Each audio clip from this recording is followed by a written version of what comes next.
আসসালামু আলাইকুম। ওয়ালাইকুম আসসালাম ওয়া রাহমাতুল্লাহি ওয়া বারাকাতুহু।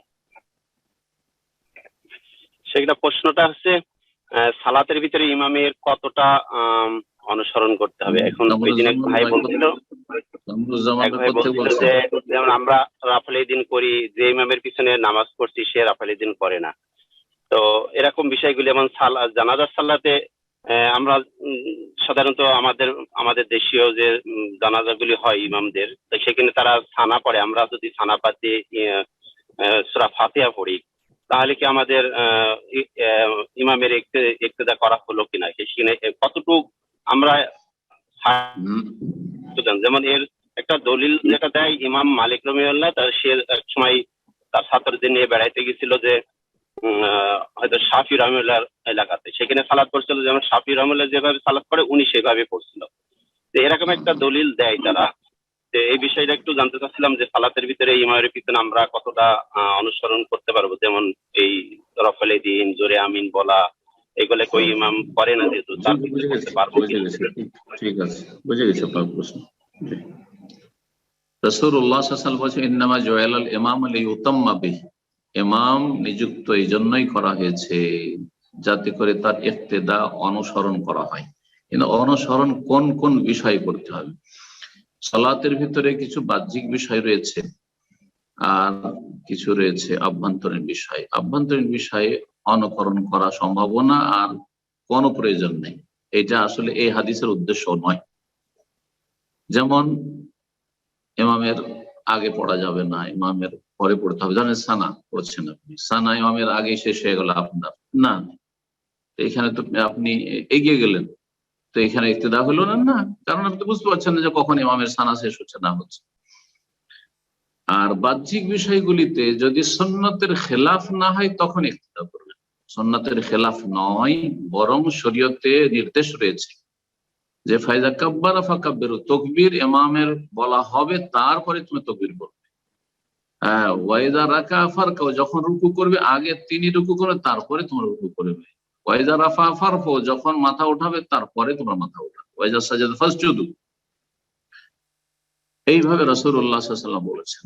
তো বাহ্যিক বিষয়গুলিতে যেগুলি সুন্নত সম্মত, সুন্নতের খেলাফ নয়, সেগুলিতে অনুসরণ করবেন, মানে পেছনে পেছনে চলবেন। কিন্তু অনুসরণ বলতে এই নয় যে ইমাম সূরা ফাতিহা পড়েন না সেই জন্য আমিও সুন্নতের খেলাফ কাজ করবো, সূরা ফাতিহা পড়বো না। ইমাম নাজায়েজ কাজ করছে সেই জন্য আমিও নাজায়েজ কাজ করব। ইমাম বলছে নাওয়াইতো, সেই জন্য আমি নাওয়াইতোর বেদাত করব।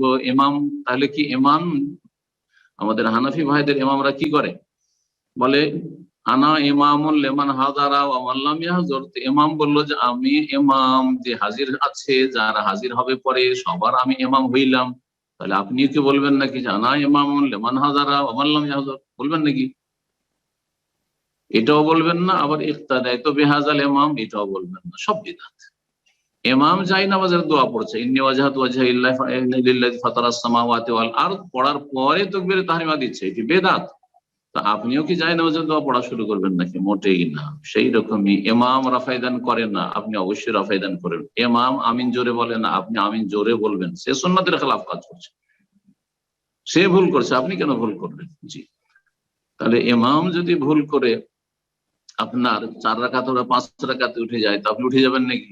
5 রাকাত সালাতই নেই, সুতরাং আপনাকে বসেই থাকতে হবে। জি, আর ইমাম যদি, যেখানে আপনার জন্য উঠা অনুকরণ জায়েজ, ইমাম প্রথম তাশাহুদ ভুলে গিয়ে উঠে গেছে, তারপর তাকে বসাবার চেষ্টা করতে হবে, বলতে হবে সুবহানাল্লাহ, যাতে উঠে না যায়। কিন্তু পুরোপুরি যখন উঠে যাবে তখন ফিরবেন, তখন তার অনুকরণ করবেন, কারণ সময় উঠার বা ফিরে আসার শেষ হয়ে গেছে সেই জন্য।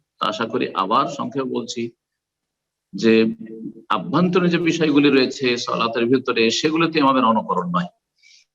তারপরে বাহ্যিক বিষয়গুলিতে যে ইমামের অনুকরণ আছে, মানে পিছনে পিছনে চলা আছে, এই ক্ষেত্রে সুন্নতের খেলাফ হলে ইমামের কোনো অনুকরণ নেই। সুন্নতের খেলাফ যখন ইমাম করবে তখন আপনি সুন্নতের অনুসরণ করবেন। আপনি রাসূলুল্লাহ সাল্লাল্লাহু আলাইহি ওয়াসাল্লামকে আগে অনুসরণ করবেন না, আপনি ইমামকে অনুসরণ করবেন? চিন্তা করুন আপনি। সুতরাং জানাজার সালাতে হানাফি ইমাম সানা পড়ছে যার কোনো হাদিসে নেই, আর সূরা ফাতিহা পড়া হাদিস আছে সেটা পড়ছেন না, আপনিও এটাই করবেন না, মোটেই জায়েজ নাই, মোটেই জায়েজ নাই। লা তাআতা লি মাখলুকিন ফি মাসিয়াতিল খালিক, স্পষ্ট হাদিস।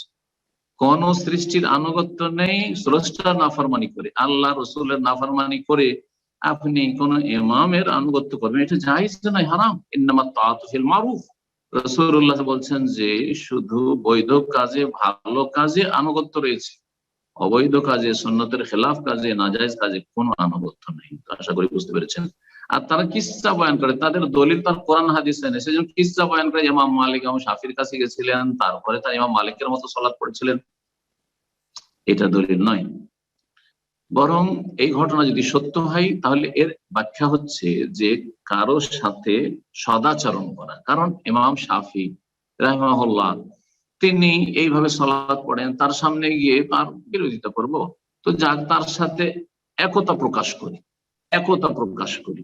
এটা কোন কোন আলেম করে থাকেন, কোন কোন আলেমরা করে থাকেন খানিকটা নিজের নমনীয়তা দেখাবার জন্য এবং তার সাথে একত্র প্রকাশ করার জন্য ছোটখাটো বিষয়গুলিতে এইরকমটা কেউ কেউ করে থাকেন। কিন্তু এটা শরীয়তের বিষয় নয়, এটা শরীয়তি বিষয় নয়।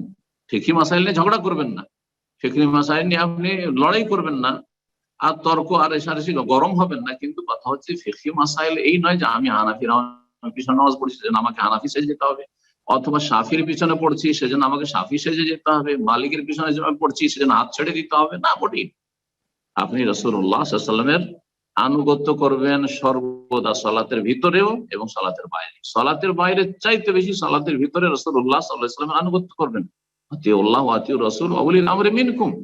কিন্তু যখন উলিল আমরের বিষয় এসছে, যখন দ্বন্দ্ব হবে, ফারুদ্দুহু ইলাল্লাহ, আল্লাহ এবং রাসূলের দিকে ফিরিয়ে দাও, তখন আর ইমামের কথা শোনা যাবে না, তখন কোনো আলেমের কথা শোনা যাবে না আল্লাহ রাসূলের বিরুদ্ধে গেলেই। কোরআন স্পষ্ট করেছে সূরা নিসার আয়াতে। সুতরাং বিষয়টি কোনো অস্পষ্ট বিষয় নাই। জাযাকুমুল্লাহু খাইরান। জি।